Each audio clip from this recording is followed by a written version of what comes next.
We're off. Okay, so welcome everyone to our live broadcast and real-life meditation teachings and practice. Everybody get comfortable. Remember, we're taking this as an opportunity to learn about ourselves.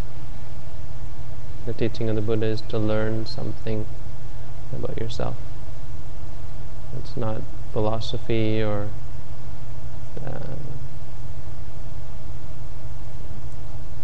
theoretical science or so on. It's practical. It's meant to help us. So sit down, sit in meditation, close your eyes, don't look at me. I'm not going to help you. You have to help yourself. Tonight I'd like to talk about the question, what is Buddhism?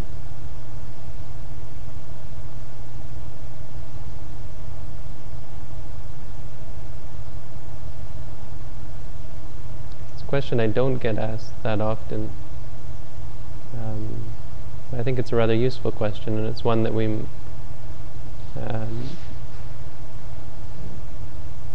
often perhaps confused about the nature of Buddhism. And obviously there are going to be many answers to this question. I think that's probably why you don't get asked it and why people don't think about it too much, because it's such a broad topic. It's very hard to get your head around Buddhism. So the answer that I give is I guarantee it's only one of many answers. It's probably not the most all-inclusive answer out there. It might not even be it's probably not the most popular answer out there. But Buddhism for me is something very particular. And so I'm calling it as I see it. Calling it as Buddhism means for me, what it means to me. If you think Buddhism is something else, then so be it. I have no problem with that. But Buddhism as I see it, if someone asks me what is Buddhism, I'd say Buddhism is the teachings of the Buddha, or the teachings of a Buddha. I think that's fair. I don't think that's completely... I don't think that's entirely agreed upon, but I think it's a simple definition, and it's one that many outsiders would easily understand. The teachings of a Buddha. And who is a Buddha? A Buddha is someone who knows. And as I understand it, a Buddha is someone who knows and understands the Four Noble Truths. A Buddha is someone who understands those things that, when understood, lead one to, or transport one directly to complete freedom from suffering. That simply by knowing these things, not simply, but the entire set of things that are required to free one from suffering. Upon the realization of these things, one no longer suffers. Basically the understanding of suffering and how it works.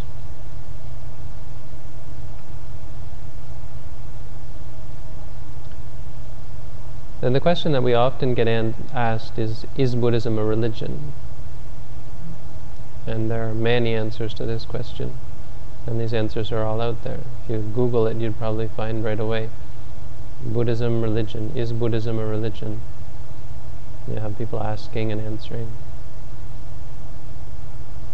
My answer is that yes, Buddhism is a religion. And I agree with some people who say Buddhism is not a religion, because it totally depends on what you mean by the word religion. But the word religion, it's generally understood to come from being bound to something. And I'm willing to bet that that's where the word actually came from. That it was being bound to God, or being bound to a set of teachings, a set of principles. set of theories, a set of beliefs. And while Buddhism isn't fixated on the belief in God or the idea of a supreme being, Buddhism is, as I see it, it's an attachment to certain beliefs and ideas and practices and so on. To me, religious Buddhism is taking the teaching of the Buddhas religiously. The things that the Buddha taught, we hold to those. We are restrained by those. We are bound to the teachings of the Buddha. If you consider yourself Buddhist, a part of the Buddhist religion, then the minimum requirement, and I'd say the only requirement, is that you stick to the teachings of the Buddha. And to me that makes it religious. That's qualification enough for it to be a religion. It doesn't have to be faith, there doesn't have to be belief. If you practice the Buddha's teachings out of faith, then you're doing it religiously. If you practice the teachings of the Buddha out of wisdom, you're still doing it religiously.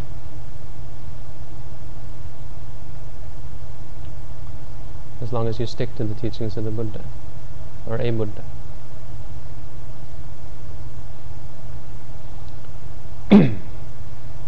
So the teaching that I often do get asked by Thai people, and it's an indirect question. It's one of these funny things about cultural Buddhists. People who grew up Buddhist but never really studied or practiced the Buddha's teachings in any great depth. They often ask me, how would they explain Buddhism in a nutshell to someone who doesn't know anything about Buddhism?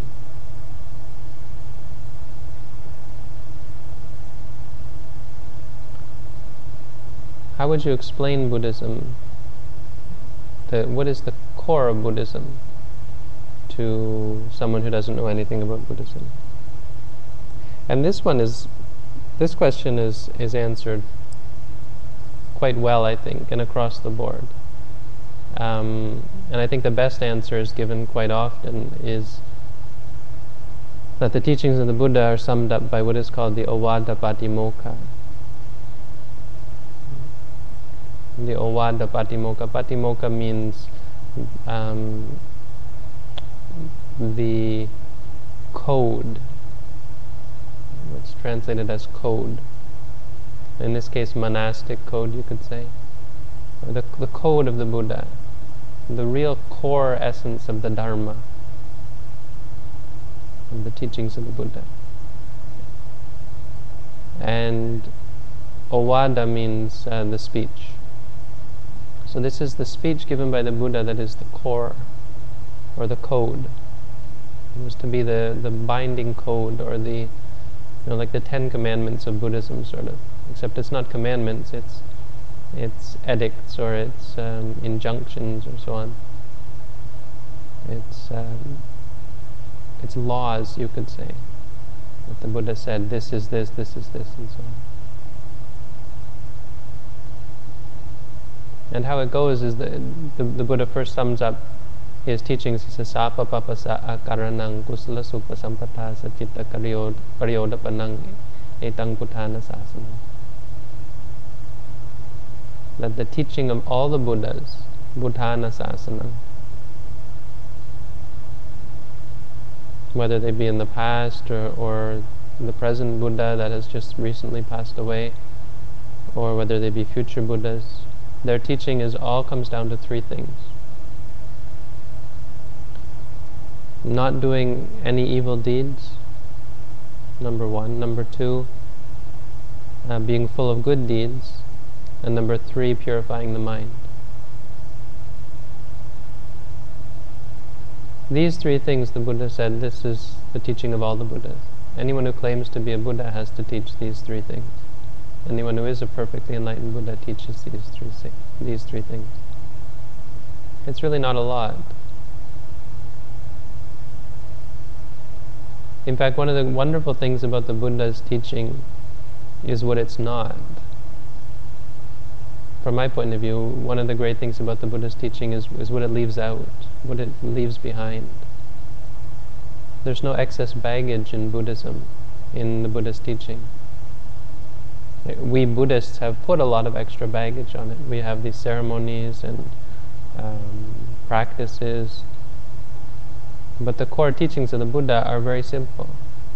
And if you can follow these three things, you don't need anything else.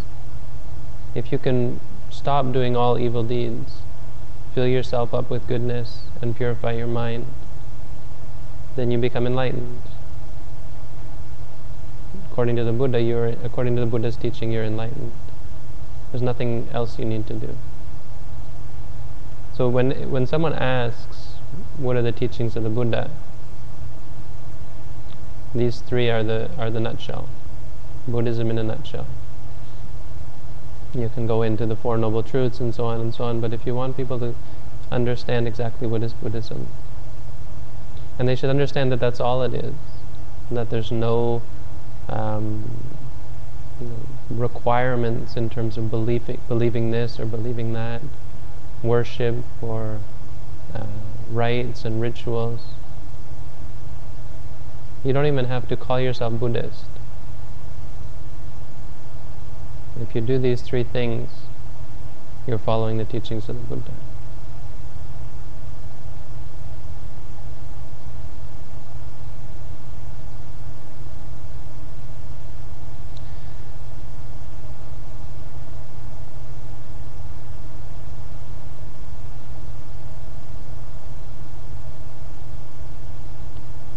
The key of the three, the one that really sets the Buddha's teaching apart from other religious teachings, or according to us it does. I think it's not 100% cut and dry, but the one thing where the Buddha really shines, where the Buddha's teaching really shines, is in the purification of the mind, because it's not something you hear talked about a lot. You might find it mentioned in other religious traditions. But the purification of the mind becomes the central theme of Buddhism. And actually not doing bad deeds and doing good deeds actually becomes secondary, or becomes less central to the teachings. Yes, it's important to refrain from bad deeds, and yes, it's important to do good deeds, but the most important, by far most important, and in fact the only important thing for you to do is to purify your mind. Because once you've done that, you can never do bad deeds. Everything you do is either a neutral deed or a good deed.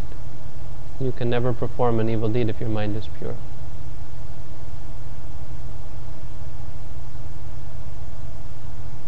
And so, while it would never do for us to ignore the first two, you shouldn't say, well, if you do bad deeds, if you don't think about doing good deeds, don't worry about that.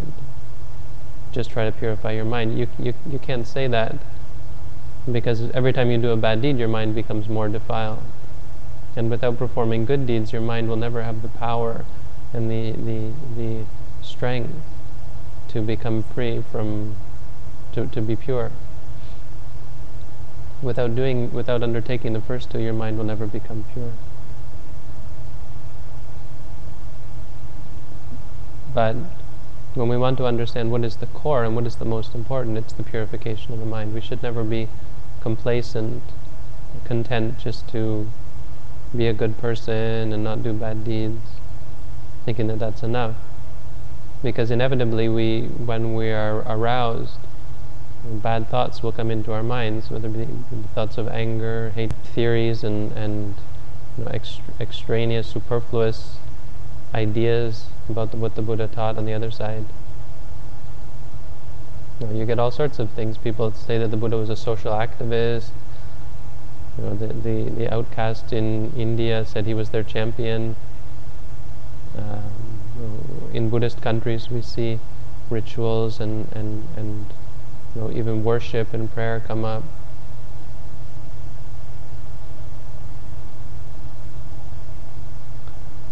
And Buddhism becomes a much fuller entity. To the point, not that these things are wrong, and the Buddha certainly was good for the lower class in India, and prayer in a certain form, even worship and ritual in a certain form, can be wholesome. But it gets to the point where we lose sight of the core. We lose sight of what is the Buddha's teaching, because the Buddha didn't teach us to rise up and raise our status in society. The Buddha didn't teach us to, worship him and perform rites and rituals and to pray. The Buddha taught us these three things. And if we do these other associated things, then as long as they have to do with the purification of the mind, then they can fit in with the Buddha's teaching. I often talked about culture. Culture, when culture mixes with Buddhism, it's fine if culture can adapt itself to the Buddha's teaching, but you should never adapt the Buddha's teaching to fit the culture. You adapt the Buddha's teaching to fit the culture, suddenly you've got people drinking alcohol and dancing and beauty pageants and so on in the monasteries. You have it can only degrade the purity of the Buddha's teaching. This is if we wish to be Buddhist, if we wish to follow the Buddha's teaching. Then we have to understand what is the core, what are the things that the Buddha actually taught. So what else did the Buddha teach? He said this is the core, or he didn't say this is the core, he said this is the teachings of all the Buddha. We understand this to be the core. What else did he say? He said patience. Patience is the highest form of austerity. Khanti paramang tapoditika. I think no one understands this as well as meditators. And in that sense it's spot on. It's the first thing you need to tell a meditator. Patience is the highest form of austerity. Patience is the greatest form of torture. In one way to translate this is a form of torture. Because in India they would torture themselves, right? Torturing themselves, saying, okay, I'm going to inflict this pain on that pain on myself. And actually I would say there's nothing as painful as patience. I would say that because when you inflict pain on yourself, there's some kind of grim sort of pleasure that you gain from it. This kind of gritting your teeth and so on, inflicting something. You're in charge. But patience is the worst. Patience is an incredible torture. Having to sit through my talks for minutes and minutes on end. When I was in Thailand, we had to sit through talks an hour, sometimes an hour and a half. And you think that was bad? You think it's bad to listen to an hour and a half talk? They were all in Thai, and we didn't understand a word of it. That's the worst. And so here we are, these new meditators, our teacher tells us to sit for 10 minutes, walk for 10 minutes, sit for 10 minutes, and we can do that. Maybe we're up to 15 minutes walking, 15 minutes sitting, 20 minutes walking, 20 minutes. And then suddenly we have to sit still for an hour and a half, 2 hours sometimes, with all the ceremonies and so on.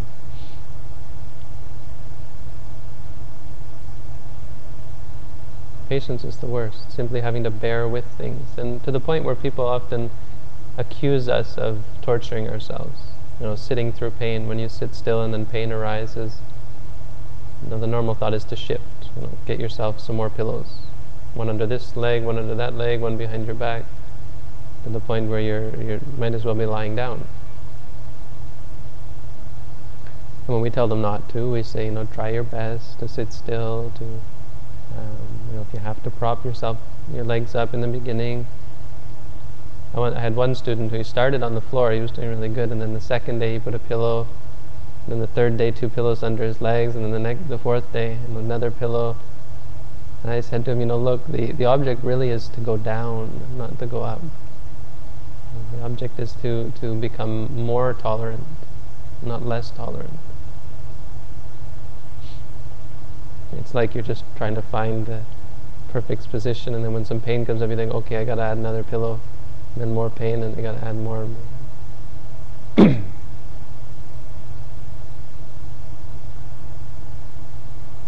And people say, oh, you're bearing with the pain, that's torture. That's wrong practice. That's against the Buddhist teaching. And we have to vehemently deny this. This is not, someone who teaches this way is not looking out for your best interest. And it's not going according to the Buddhist teaching. When they tell you have to adjust, you have to move, you have to avoid all pain. It's very clear from the Buddhist teaching that you have to put up with pain even to the point that it might kill you. If you really want to become free from suffering, you have to be willing to put up with even deadly pain. Because that's what we're faced with. In the end, deadly pain is on our horizon. That may be how we die, in deadly pain. And if we're not able to bear with it now, then surely the pain when we die will be much worse. And if we can't bear with it, we'll have to take drugs, and we die in a muddled state. And who knows where we end up. But for sure we end up attached and clinging because we haven't let go. Patience is so important because it helps you to let go. Patience is the ultimate letting go. It's saying to yourself, I can bear with this. I can live with this. I can accept this reality. It's accepting reality for what it is. I don't need some other state of reality to make me happy. It's contentment. I always think of contentment as this wonderful, like the crown jewel of existence. If you could only be content with whatever comes, the Buddha said it's the ultimate treasure. The ultimate wealth. The greatest wealth is contentment. And I think that's so true. Because there's nothing we can get that's ever going to satisfy. There's no object that we can get that's ever going to satisfy us, except contentment. And we can be content with things as they are. Because reality is singular. You only have one reality. It's this. It's where you are now. And every moment you have two choices: accepting it or not accepting it. Accepting it or needing something else. Clinging.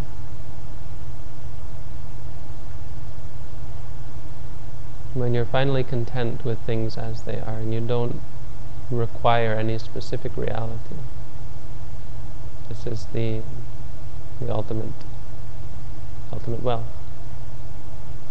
And so patience is the highest form of torture, and this is because it leads to contentment. It leads you to accept. The word actually the Buddha uses tapa, and tapa means to burn, or it means heat. But it was used in India to mean austerity and torturing yourself and so on. But if you think about it, what is it doing? Is it's burning up. It's burning up the evil inside. It's burning up the unwholesomeness, the things that are causing you suffering. It's another thing, when we talk about evil in Buddhism, we don't mean God says it's evil, or I say it's evil, or Buddha says it's evil. It means it's something that hurts you, something that causes suffering for you, something that only leads to your detriment. It's a pretty selfish sort of thing.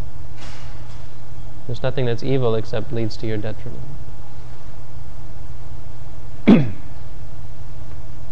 And how we get avoid the selfishness is because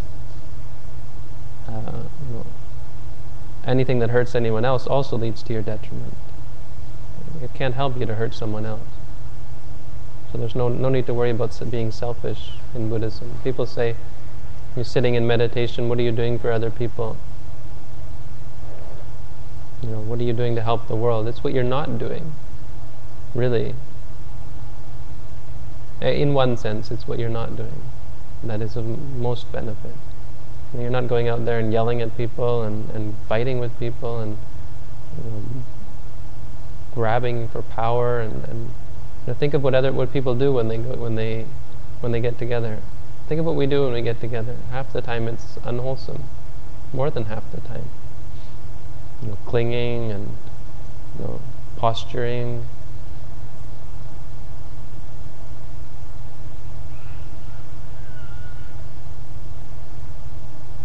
When we sit in meditation, what are we doing? We're purifying our mind. So on the one hand, we're not hurting anyone, and that's a good thing. But on the other hand, we're doing something equally important.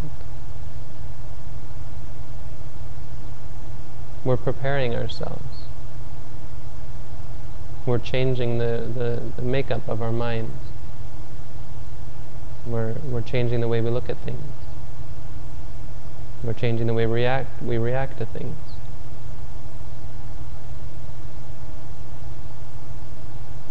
It's amazing to me that anyone could say that meditating is being lazy, and I think I understand why. Is because they don't understand what is meditation. But if you understood what meditation was,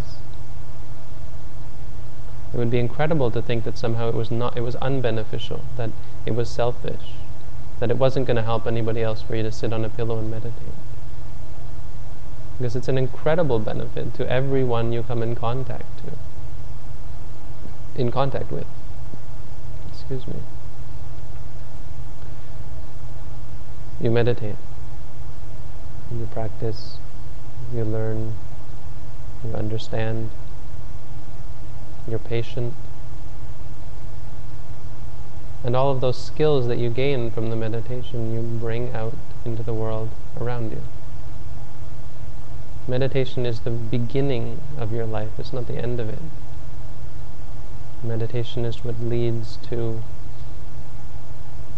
it should be the source of all of your actions, should be the meditative mind. Just like the source of water, the spring flowing down into the stream and the stream flowing down into the lake. And if the source is pure, the stream is pure and the lake is pure. But if the source is defiled, is impure, then the river is impure, the stream is impure, and the lake can't help but be impure. It means everything we do and say and how we interact with the world around us is based on the mind. This is the source. When our mind is impure, everything we do and say is going to be based on that impurity. We're going to hurt other people, we're going to hurt ourselves. So when people say meditation is only for yourself or so on, meditation is a benefit to everyone, even our own meditation.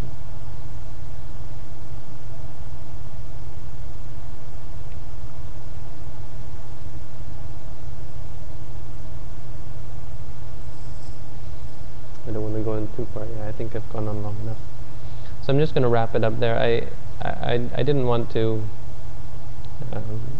go into too much detail about the Buddha's teaching, but just try to get an idea of what is Buddhism. It's a religion where we bind ourselves to these practices.